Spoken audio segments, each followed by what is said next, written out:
I want to ask you about your entertainment area in your life. I want to ask you about Johnny Nightlife and the North Dallas 40, the movie. Which,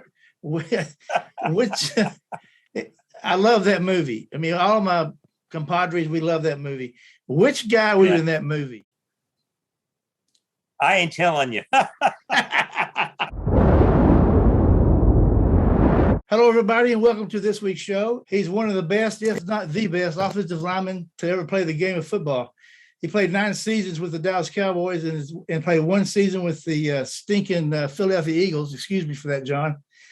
He played college football for the University of Iowa, and he was named, check this out, second team, all Big Ten in 1964, and also in 1964, second team All-American, all Big Ten in 1965, All-American in 1965. In 1989, he was named to the Iowa all-time football team.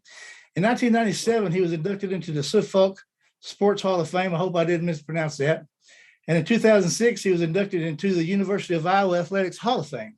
In 1966, he was drafted by the Dallas Cowboys in the first round. He was the 5th pick overall. In Dallas, where he was a 6-time Pro Bowler, a 3-time All-Pro, and played on the Super Bowl VI championship Super Bowl team, Dallas Cowboys, and should be in the Pro Football Hall of Fame, I might add.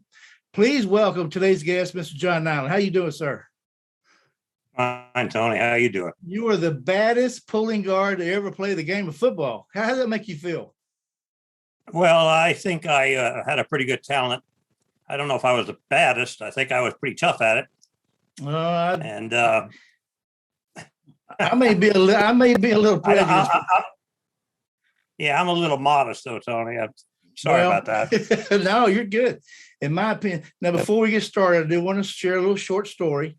In 1970, I played football. I was 8 years old. I played Pee Wee football in Dallas. At our banquet, at the end of the year, we had a banquet. You came and spoke at my football banquet when I was 8 years old. It was the year that you played the Colts in the Super Bowl. And afterwards, you hung around, you signed autographs, you brought a projector, you played film. Do you remember back in the day when you did that? Yes, I do. Yes, I do. I went to Oklahoma, I think, 2 or 3 times. And the times I carried my film was usually at a banquet, I recall. And I would show the highlights of the Cowboys that year. I remember. I would answer all the embarrassing questions. The one thing I do remember about that banquet was, and from that moment on, I was a huge John Niland fan. I wanted to be John Niland. That's what I wanted to be. But I remember at the end of the banquet, you signed on the back of all of our team pictures, you signed your autographs, and you have by far the prettiest penmanship of any athlete I've ever seen. And I've seen a ton of them. So you mean you actually could read it?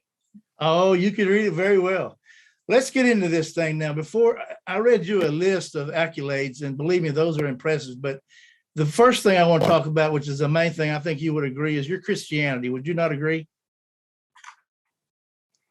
Well, that's the only reason I'm here. I mean, I got saved at a part of my life where I just have simply, there's only one reason to take any glory, and that is to give the glory to the Lord. And so therefore, I'm just very grateful. Would you tell us your testimony? Yeah, I was out having a wild, crazy night. I understand. It's not very dramatic. And we got stopped by police. And I guess I was maybe smoking something or drinking something. I don't know which. But he took me to my home. And he made me leave my car there. Anyway, I climbed in the back seat of the car, of the police wagon. And on the way home, I talked to him. I said, are you a Christian? And he says, yeah. I said, oh, gosh, I really want to become a Christian. What do you do to become a Christian? He said, do what you want to do. Well, with that, my Catholic background had me kneeling down in the back seat of the cab, or the back seat of his station wagon or whatever he was driving. Yeah. And I prayed and accepted right there. I accepted the Lord right there, and then said, step back up my seat. And I said, what can I do for you? And you've talked about this for years now, correct? I have, yes. Yeah. I mean, I play up the fact that I'm saved. The way I got saved was a very unusual experience. It was. So not yes. everybody experiences that. Not everybody experiences that way. So you just have to just just kind of downplay it, because the important thing is I got saved. Absolutely. Now I know Tom Landry was a big Christian man, and I think he had church or something on Sunday morning. Did you participate with that? Yeah, I used to go, and I used to go before I got saved. I went to the church because, again, I was brought up in a Catholic church. I'm not saying anything bad about the church itself, but I used to go to those meetings with Coach Landry because I didn't want to be conspicuous by my absence. And so, all the other players are going too, and so we all kind of went, but quite a few of us went because we wanted to make sure we didn't leave any corners unturned, because the coach was always watching, and we didn't know if he was keeping track of the people that are at church or not. He wasn't taking an inventory, but sure, I just wanted to make sure I did the right thing. Oh, that's impressive. Let's talk about your football career. The first question I have for you is, when you get inducted to the Hall of Fame, who are you gonna ask to announce you? Well, that's a good question. His name is Randy Owens, and he's been a friend of mine for a long, long time. And if I do get in, that'd be the person I'd probably ask. Okay, good. Nowadays, when I was growing up as a fan, we had rivals. I couldn't stand the Redskins, the Eagles, the Giants. They were in our division, obviously, and it's a big rivalry. But do the players treat that as a rivalry as well? Because nowadays it doesn't appear to be that way. No, it's not. It's not, because you don't play the same teams every year. You might play the same. Maybe you have 7 teams that you play twice. But typically, back then we used to play one away and one home game. Right. And, we only played, I think we only played 12 games or something like that, 14 games. But, that was more of a rivalry, and we were all in the division that everybody said was a bumps and bruises division, which was Washington and the New York Giants. We were just starting out. And when you're starting out in the NFL, I don't care who we played. I just wanted you to put me in there so I could show you what I can do. Absolutely. You became known for your ability to be one of the greatest pulling guards of all time. Just how fast were you? We talked the other day on the phone shortly. Remind me how fast you were. Well, I could run the 100 in probably about 11.5, 12 at the latest, 11 in football cleats now.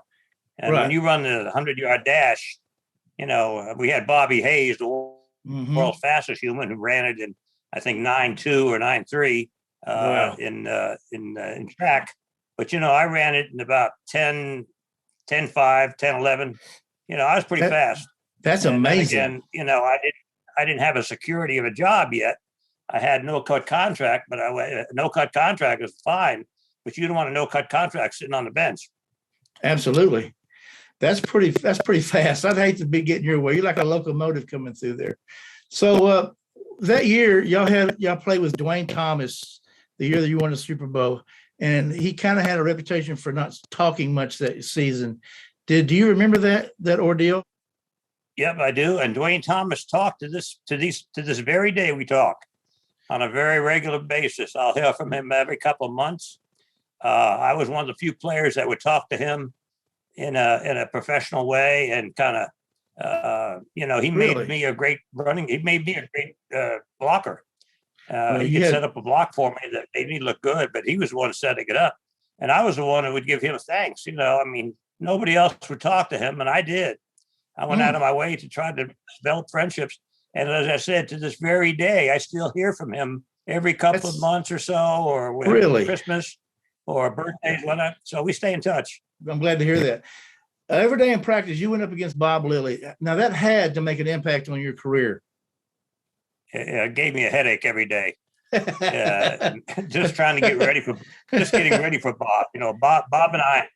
Bob made me all pro. I mean, he gave me all the talent. that I had, and he developed and matured that talent. And so I got to give him credit. He's the one that really put me over the top as far as an All-Pro. And he had a certain way of just say, "Hey, John, come on now, let's just do this ball." It's a certain, and he wanted me to work on him the way the player was going to work on him that day. The next game, he wanted me to block like that guy, so I would try to imitate that blocker. Same thing when we ran drills. We ran maybe offensive drills. I wanted him to come after me like the defensive lineman I was facing, and he would. We had a thing called full potatoes. Full potatoes meant he's coming after me full go, and I'm going to have to get ready for him full go. We didn't have very many full potato blockings, but when we did, we went after each other, and he sure developed me. I'm very grateful to Bob. Do you recall going up against him when you was in Philly? Y'all played one time, I'm sure. Well, yeah, I did. Although I played mostly right guard at Philly, I didn't play. I think Bob went up against me in a couple of series, and we weren't doing that great, but we could hold our own. We knew what we were doing. Do you know that y'all won the game? I looked it up. Y'all won that game. So we did win the game. You did, yes. We did. Y'all sure did. I looked it up. I don't remember. Yeah. I don't remember, but we did. If we did win it, Bob, I'm grateful I had a chance to play in it. So was it true that they gave y'all a weekly exam on the opponent that you're playing that week? Oh, absolutely. Yeah, you got a written exam, usually on a Friday, and it had multiple questions. And if you got any questions wrong or failed the exam, you didn't start that game. And if there's one thing you want to do to an athlete is keep him on the bench. Don't let him start. That'll affect his emotions more than anything else. And it didn't, I didn't want to be that guy sitting on the bench. So I usually graded pretty high on those tests. But that's something that's embarrassing. You don't want to let your teammates down. And you certainly want to make sure you do a good job. Absolutely. And was that for just the linemen, or was that everybody on the team? Everybody on the team. Of course, you reported to different coaches. Jim Myers was my coach, and he would give his test, but my test would be different than, say, Tony Hill or somebody else. They would have their own tests in their own group. I want to ask you. We all had our separate questions. I want to ask you about your entertainment area in your life. I want to ask you about Johnny Nightlife and the North Dallas 40, the movie. Which I love that movie. I mean, all of my compadres, we love that movie. Which guy was in that movie? I ain't telling you. I bet I know. No, I was in the movie. I was the guy that was putting, I think it was a Diet Coke or beer on somebody's head in the bar. Throwing the girl over the bar in the movie. Oh my gosh, I do remember that. No, throwing the girl in the pool. We had a girl in the movie that I picked her up and literally threw her in the pool, and that was my character. Oh my! So how accurate was that movie? Pretty accurate. Yeah, that's really hard to believe. So in the movie, they had some fights in the practice. Did you ever have any fights in practice? Of course. Oh yeah, but Landry didn't want us to fight. He wanted us to fight on the field.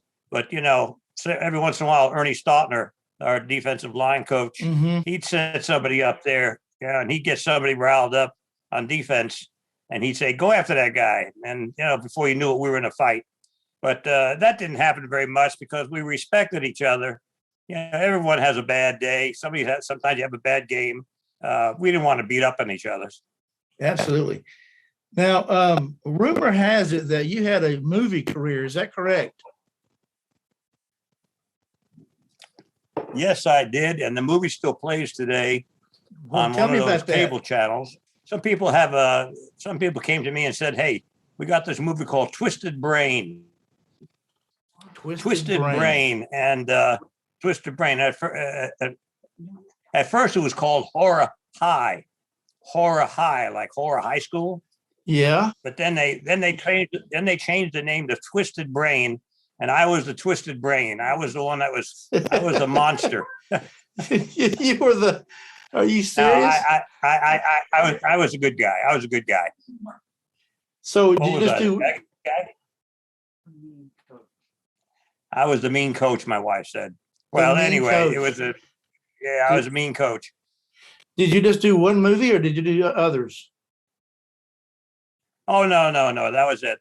I knew Okay. for sure I couldn't act very good. Well, since we're talking about entertainment, I'm just going to go ahead and ask you this: Did you ever consider a professional wrestling career? Yes, I did. Yes, was I this did. was this after your career or during your career? Right, no, it was right at the. No, it was just almost like I think it was almost at the end of my career, but I had some friends, the Von Erichs. I don't know if you ever heard of that group, but Oh, Von absolutely. Erichs. Yeah, they were from Dallas, Texas, Yeah. and the Von Erichs had the old man. The old man was the Fritz. father of the Von Erichs, and he had 2 sons or 3 sons, and they wanted me to wrestle, and they said, "Here, we're going to give you 3 matches. We think you can wrestle, and after the 3rd match, we're going to see if you're going to become a good guy or a bad guy." And I went, "What? A bad guy?" I said, You "No, know, I'll tell you what. I used to work out with them, exercise with them. There was a really? gymnasium over here, and I'd get in the screen with these guys. These guys throw me around like a wet rag, and Really? I thought that's not my future. I assure you." I always envisioned you being a wrestler. That's funny that I just always thought you might be one. Okay. Well, I was in college. Oh, you were? Yeah, I did. I wrestled in college 1 year because I couldn't go out for spring football anymore because my eligibility was up, and I had just been signed by the Cowboys. So I did wrestle. I wrestled to try to stay in shape. And again, they threw me around like a wet rag in college too. I don't think so. In the off season when you were playing, did you work a job or did you just take off? No, I worked. I used to work at different things. I first of all I worked at. I did. Yeah, I worked at a bank for a while, if you could believe that. I was vice president of a bank. Really? I was Wow. vice president of a bank, and I never been to banking school. I was out there trying to solicit new loans. I did that for a couple of years, and then I worked for a chemical company for about 4 or 5 years. I did quite a few things, and mostly in sales. In the off season? Yeah. So other than the fact that we lost the game, obviously, what's the first thing that you remember about the Ice Bowl? How cold it was, how ridiculously cold it was. You see, I wore nothing under my jersey. I didn't wear a T-shirt. I didn't wear anything. I thought it restricted me. Just that movement.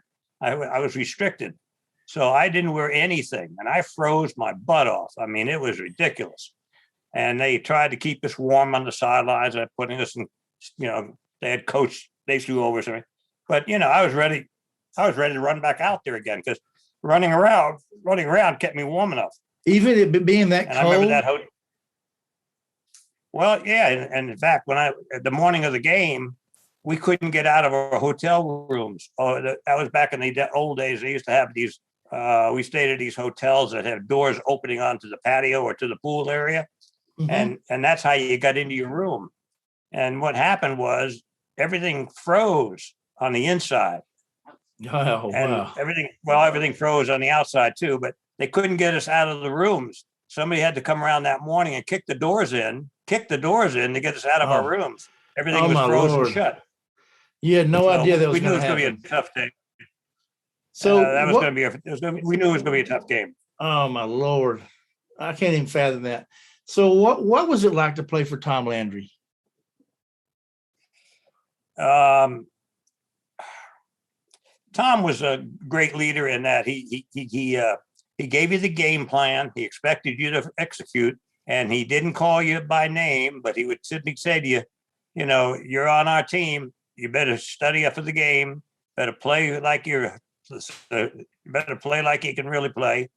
And he was the kind of guy that I trusted. Some coaches you got to play games with, but he was not the kind of guy that would just play games. He would just simply say, "You're going to play games today. You're going to be starting our left guard position. Just make sure you're ready for the game. Know your plays. Know what you're supposed to do." He wasn't a rah kind of guy. No, he wasn't at all. Wow. No, you have to motivate yourself, don't you? Some of the other like Mike Ditka was. Mike Ditka and some of the other coaches were kind of a rah, but my Landry was very all by the book. That's the way that you would think he would be just by watching him. About 1970 or 71, there was a quarterback controversy going on, and they alternated quarterbacks. Did you have an opinion on that? Yeah, I wasn't too crazy about it, but Landry made it work. Landry, I have to say, made it work for the most part. We didn't lose any games that way. We just kind of, it was different. It was so different, but that was Landry too. Landry came out with some great plays. He came up with some great defenses, the flex defense and things of that nature. He was an innovator. Oh, he was. He was far ahead of his time, that's for sure.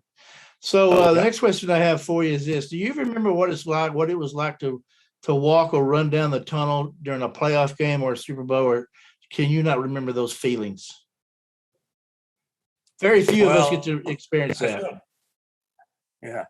Well, you do remember the coldest game we ever played, which was the Green Bay game.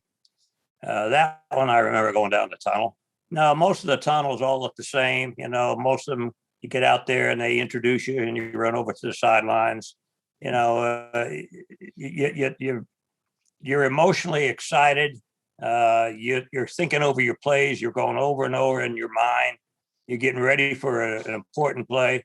When you get out on the field, after the first series of downs, it's kind of like practice all over again, Right. Kind of like, it's like just you start out and you run plays. Right. You score touchdowns. It was pretty standard after that. But Getting ready for the game, yeah, I remember all those tunnels looked alike. But I bet it was an adrenaline rush at times. Very much so. Very much so. Did you prefer to play in the Cotton Bowl or Texas Stadium? Oh, well, Texas Stadium is it's a great facility. Cotton Bowl, we played there the first couple of years. Texas Stadium, the fans were closer to you. I think it had more of an effect on us. Oh, the fans were very close to you, right? You could just turn around, there they are. And Cotton Bowl was just open to just a giant open facility. But for the most part, Texas Stadium was a great place to play. It was like the Taj Mahal back then, for sure. Yeah. So one of the last questions I have for you: did you play for money, or did you play for the love of the game? I played for the love of the game. Yeah, I wouldn't turn the money down. Absolutely not. They were going to pay me. I didn't hold out. I didn't demand anything. Right. They paid me what they told me they're going to pay me, and I accepted it. Right. For me, it was just a pleasure to play for a professional team. And the Cowboys were just up and coming when I got there, and we kind of put them over the edge. We had a bunch of players come in on my year and just play their hearts out, and we finally won the Super Bowl. You can't ask for anything more. Oh boy, I was excited that year. So what do we have to do to get guys like you into the Hall of Fame and the Ring of Honor? Give us some advice on what we have to be doing. Tony, I have to admit, I don't know what it takes. They have a committee. There's a committee now that they're trying to get me nominated. Write letters. I think you have to write letters. Okay. You have to write letters to the Hall of Fame, Okay. nominating whoever you want to nominate, and then they pick out a crew. After that, they kind of add up all the nominations. Yeah, I don't know. I don't know what it takes to get in. I really don't. See, but the problem is the voters. None of those sportscasters that are working today, they never saw me play 30 years ago. They're all gone. So you have to pretty much lie. I got a letter recently from from the owner, Jerry Jones wrote a real endorsement letter that he sent to my guy that's promoting me. And I was very impressed with that. So I guess to some people that still exist. Well, that owner needs to put your butt in the ring of honor. Well, that's a different story. That's something else. Yeah, maybe they'll do that too. I don't know. Well, you need to be there. I appreciate you saying that. Well, I think I do too. Well, you know what? We're going to start writing some letters, and we're going to do everything we can to get you in there for sure. All right. I didn't want to take. I appreciate it. Oh, no problem. It's well deserved. Long overdue. I didn't want to take up much of your time. Is there anything you'd like to add before we close? No, I like the statement that you made. You had a great statement under your name.